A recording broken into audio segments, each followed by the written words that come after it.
Salut les enfants, j'espère que vous allez bien et que vous êtes prêts pour ce nouveau cours. Allez, on commence tout de suite, on perd pas de temps. On va commencer avec la respiration.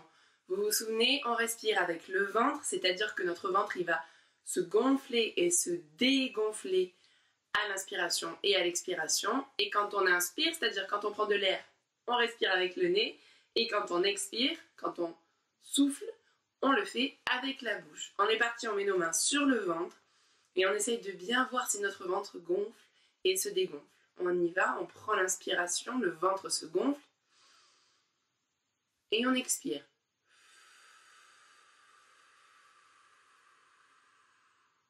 On inspire et on expire.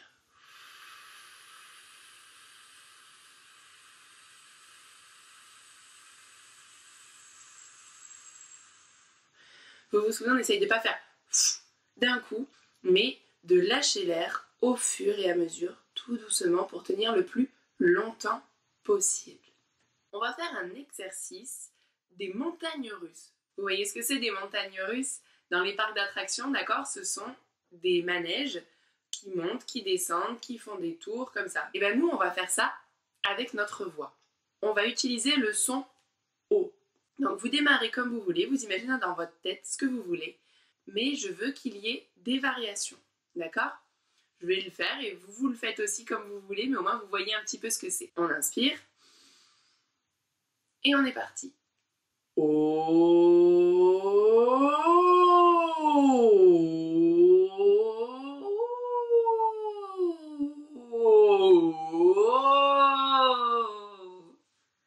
Vous avez compris?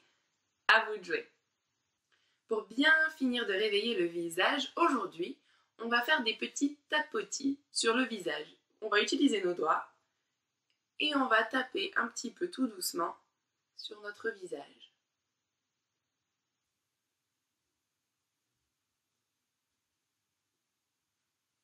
Et on arrive au niveau des cordes vocales et là, tout doucement, vous allez les masser.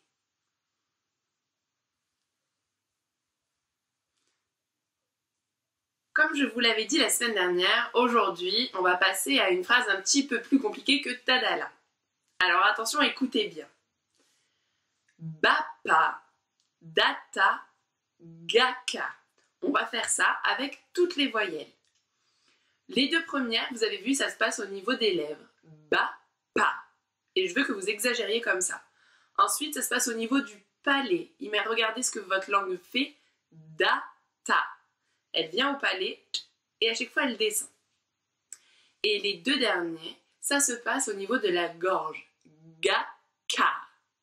Ba-pa, da-ta, ga-ka. On y va. Le E. Be-pe, de-te, ge-que. Le I. Bi-pi, di-ti, gi-ki. À chaque fois, pensez, les deux premières c'est devant, les deux après au milieu et les deux dernières au fond. Le O. Bopo, doto, goko. Le U. Bupu, dutu, gucu. On le refait une fois. A-E-I-O-U. On est parti? Bapa, data, gaka. Le E. Bepe, de-te, ge-que. Le I. Bipi, diti, giki. Le O. Bopo, doto, goko. Et le U.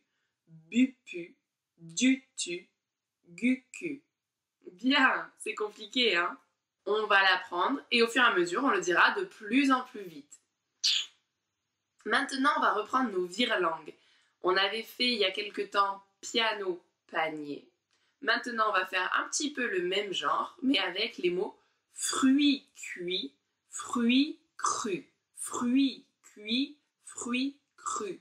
Fruits cuits, fruits crus. Fruits cuits, fruits crus. À vous, vous vous entraînez. Et si vous y arrivez, vous essayez de le dire de plus en plus vite. Vous vous souvenez, n'hésitez pas à mettre pause pour faire chaque exercice. Maintenant, on va réveiller son corps en marchant et vous allez faire à chaque chiffre ce que je vous demande. Au 1, je vous rappelle, on saute. 2, on s'accroupit. 3, on dit bonjour. Bonjour. 4, on caresse un petit chat tout mignon. Qu'il est mignon. Mais je veux que vous le caressiez gentiment, tout doucement. On ne fait pas comme ça. 5, vous regardez à droite à gauche et vous dites « Mais je suis où là ?» Et 6, vous allez dire « Ça suffit maintenant !» Ok? 1, on saute. 2, on s'accroupit. 3, on dit « Bonjour !» 4, qu'il est mignon. 5, mais je suis où là? Et 6, ça suffit maintenant. On est parti. Vous marchez tranquillement pour l'instant. Et on va les faire une fois dans l'ordre. 1, 2, 3,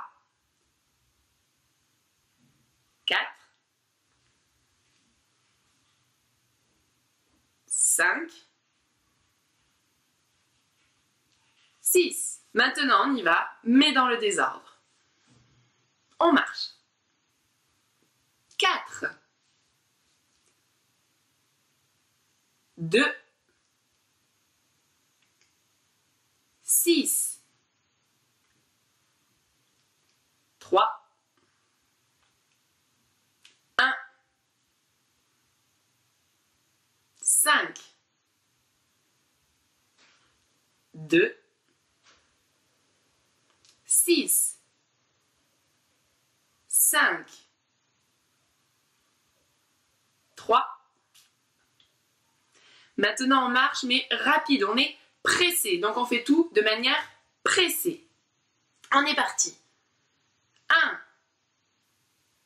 3, 6, 5,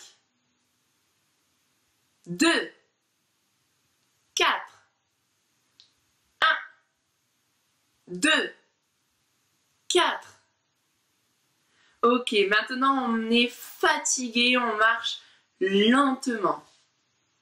Et on fait toutes les actions lentement. 6, 2, 4, 1, 5, 3, et on peut s'arrêter. Pour cet exercice, je vais vous dire des phrases et vous allez devoir les répéter après moi avec la même intonation. C'est-à-dire que je vais les dire d'une certaine manière et vous allez vous entraîner à le dire de la même manière que moi. On essaye. La première phrase, c'est « Je veux rentrer à la maison ». À vous, vous dites la phrase en essayant de respecter la manière dont je l'ai dite et vous essayez de faire exactement pareil. Je vous la redis une fois et j'enchaîne avec les autres phrases. À chaque fois, vous la répétez après moi. Je veux rentrer à la maison. Tu es sûr de vouloir aller là-bas? Je crois. Je sais pas. Peut-être? Attention derrière toi! J'adore le gâteau au chocolat. Les jours de pluie, on s'ennuie. Vous avez réussi? On passe au jeu à deux. Le premier exercice, justement, vous allez continuer à travailler l'intonation de la voix. C'est-à-dire que vous allez vous mettre face à face, comme pour le jeu du miroir, sauf qu'au lieu de copier des gestes, vous allez copier des phrases.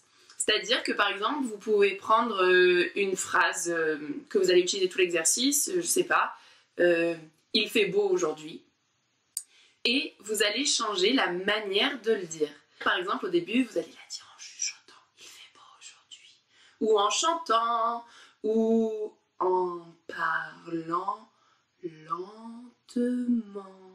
Tout ce que vous voulez, vous êtes Soyez inventif et la personne en face de vous doit vous recopier. Vous le faites quelques fois et après vous échangez. Prochain jeu, vous allez devoir vous déplacer dans l'espace, c'est-à-dire dans votre maison, dans votre appartement, mais en étant dos à dos. Vous devez coller vos dos l'un à l'autre et vous déplacer sans jamais que vos dos se décollent. Donc il y en a un qui guide et l'autre qui doit vraiment se laisser faire et suivre. Et pareil, après vous inversez celui qui suit, celui qui guide. Évidemment, c'est un exercice qui est basé sur la concentration. Il ne faut pas forcément aller vite pour que vous puissiez bien sentir ce dos qui est toujours collé et évidemment ne pas tomber. Pour le mime, on va refaire l'histoire de la grotte. Je crois qu'elle vous avait beaucoup plu. Alors c'est parti, je vous réexplique la consigne, je vais vous raconter une histoire et vous allez devoir la mimer. La mimer, ça veut dire que vous allez devoir imaginer, vous déplacer, faire ce que je vais raconter, mais vous n'avez pas le droit d'utiliser la bouche, c'est-à-dire pas le droit de parler, mais même pas le droit de sortir un petit son. Ok? On est parti, je commence l'histoire et vous vous laissez aller, vous suivez ce que je raconte. Vous vous baladez dans la forêt et pour l'instant il fait un soleil magnifique. Vous êtes même en train de ramasser des petites fleurs et de faire un joli bouquet. Et puis d'un coup, on sent que les gros nuages viennent cacher le ciel. Et puis, c'est des petites gouttes que je sens sur moi. Il commence à pleuvoir. Oh là là, mais il pleut de plus en plus fort et j'avais pas du tout prévu, je n'ai rien pour me protéger. Du coup, je cours, je cherche un abri. Je trouve une grotte. Vite, je vais me réfugier dans cette grotte. J'y vais, je cours, oui. Ouf, ça y est, je suis à l'abri dans la grotte. Mais dans cette grotte, qu'est-ce qui fait froid dans cette grotte? En plus, je suis toute trempée là parce que je viens de me prendre la pluie. Alors je décide d'avancer et d'aller visiter, d'aller explorer cette grotte. Alors j'avance, je regarde un petit peu de chaque côté ce qu'il y a, mais le problème c'est qu'au plus j'avance, au moins il y a de lumière. Ce qui fait que je ne peux plus avancer vite, car je ne sais pas si mon pied va se heurter à un rocher ou s'il va y avoir un trou, s'il va y avoir un mur qui va m'empêcher d'avancer. Je dois faire attention à chaque pas que je fais. Je marche à tâtons, j'ai les mains devant qui m'aident à voir s'il n'y a pas d'obstacle. Et au fur et à mesure que j'avance, il y a de moins en moins de lumière. Il n'y a tellement plus de lumière que je finis par m'arrêter.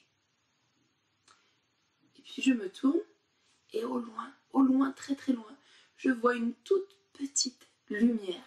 Et je me dis que c'est sûrement la sortie. Mais pareil, je ne peux pas y aller vite car je ne vois pour l'instant qu'une toute petite lumière. Je ne sais pas s'il y a des obstacles devant moi. Donc j'avance en faisant très attention et qu'est-ce que je sens? Oh là là, je suis obligée de me baisser car le plafond il est devenu très bas. Donc je me baisse, j'avance. Je suis même obligée de me mettre à 4 pattes pour avancer. Mais je la vois cette lumière, elle se rapproche, elle est de plus en plus grande. Et je suis même maintenant obligée de ramper au sol. Je rampe, j'avance, elle est là la sortie, je la vois, j'arrive, et oui, j'ai réussi à sortir. Youpi! Bravo! Maintenant, on va passer aux traversées. Vous vous souvenez, vous marchez.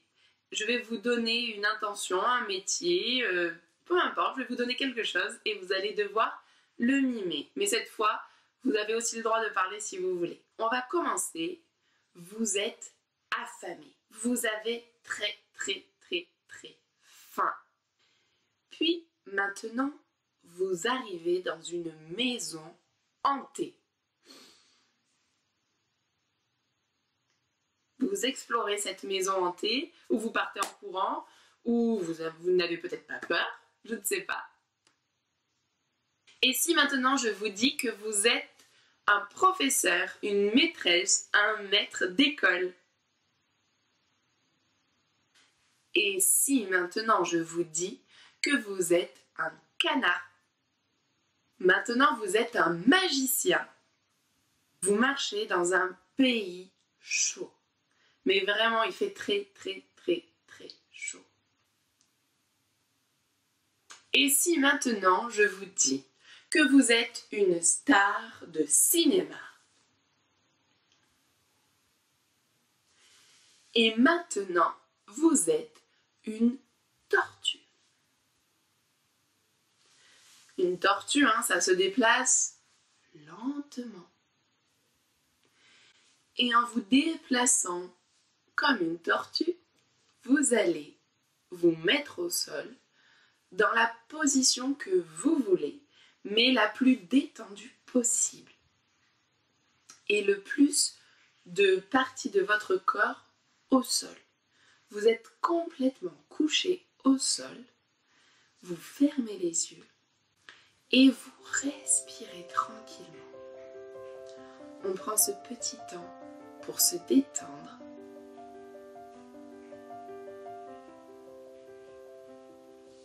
On écoute la musique.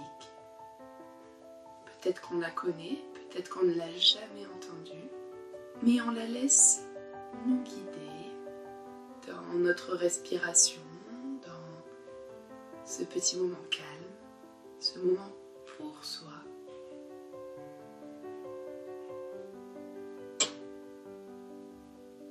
On prend le temps de l'écouter.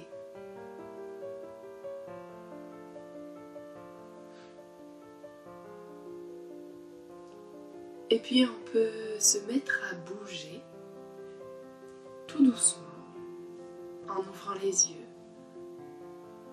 sur ce rythme, sur ce que cette musique nous inspire. Et à force de bouger, ça va nous obliger à nous relever. Vous allez être à nouveau debout et vous pouvez, pareil, toujours vous laisser guider par cette musique. Ce que ça vous inspire, ce que ça provoque en vous, cette musique. Et on s'arrête. Bien. Il est temps de passer au défi. Le défi de cette semaine, ça va être de réaliser une petite improvisation. Qu'est-ce que c'est qu'une petite improvisation? Une improvisation, cela veut dire que vous allez faire une petite scénette, vous allez nous jouer une petite histoire que vous allez inventer. Normalement, quand on fait une improvisation, on a juste le temps avec les copains de se dire quelques petites choses, qui on est, où est-ce qu'on va, qu'est-ce qu'on fait, et on se lance et on va inventer au fur et à mesure de l'histoire. Là, vous allez avoir un petit peu de temps pour la préparer. Je vais vous donner un thème et vous allez y réfléchir. C'est une improvisation à faire tout seul. Donc si par exemple vous êtes deux à regarder la vidéo, vous allez chacun réfléchir de votre côté à l'histoire et vous allez vous faire le spectacle mutuellement. D'accord? Pour bien faire une improvisation, il faut quelques petites règles quand même. La première, c'est qu'il faut absolument penser à un début, à une chose qui va se passer et à la fin. Il faut absolument que votre histoire se termine. Sinon, ça peut durer jusqu'à demain matin. Donc, pensez bien, qu'est-ce qui se passe dans mon histoire et quelle va être la chute? Comment va se finir cette histoire? Ensuite, je vous rappelle que quand on joue au théâtre, on ne se met jamais dos au public. On reste face au public. Donc c'est vrai que des fois, ça va nous obliger à nous mettre peut-être dans des positions qui sont un petit peu moins naturelles, un peu moins confortables. Mais le plus important, c'est que le public nous voit. On pense à parler fort, à bien articuler. Il est important qu'on soit bien compris par tout le monde. Et qu'est-ce que je peux vous dire d'autre aussi? Interdit de rire, ça c'est sûr. Si nous, ça nous fait rire ce qu'on fait, on doit se retenir et on rigolera après. Sinon, ça ne marche pas. Ceux qui nous regardent ont le droit de rire, mais nous, on n'a pas le droit de rigoler. Bon, ça fait déjà beaucoup de petites règles à retenir, à respecter. Souvenez-vous déjà que pour une improvisation, une fois qu'on a le thème, on doit penser qui on est, où est-ce que ça se passe, qu'est-ce qui se passe et comment ça se termine. Il faut absolument penser à la fin de l'histoire. Le thème aujourd'hui va être « J'arrive à l'école, j'arrive dans ma classe et la classe est vide. Il n'y a personne, ni le professeur, ni mes camarades. » À vous d'inventer. pourquoi j'arrive là et il n'y a personne, est-ce que je me suis trompée de jour, est-ce qu'il y avait un événement, est-ce qu'on avait rendez-vous ailleurs. Ça, c'est des petites pistes pour vous aider si vous n'avez pas d'idée, mais je suis sûre que vous allez trouver plein de choses superbes. Alors vous réfléchissez à votre improvisation, vous vous entraînez tout seul peut-être dans votre chambre, ensuite vous pouvez la faire en petit spectacle à votre famille, et après vous pouvez aussi leur demander de vous filmer et vous me l'envoyez. Encore un mercredi qu'on vient de passer ensemble. Écoutez, moi je suis ravie de faire... Ah, ça faisait longtemps qu'il n'était pas venu. Tu viens dire bonjour? Enfin, tu peux même dire au revoir.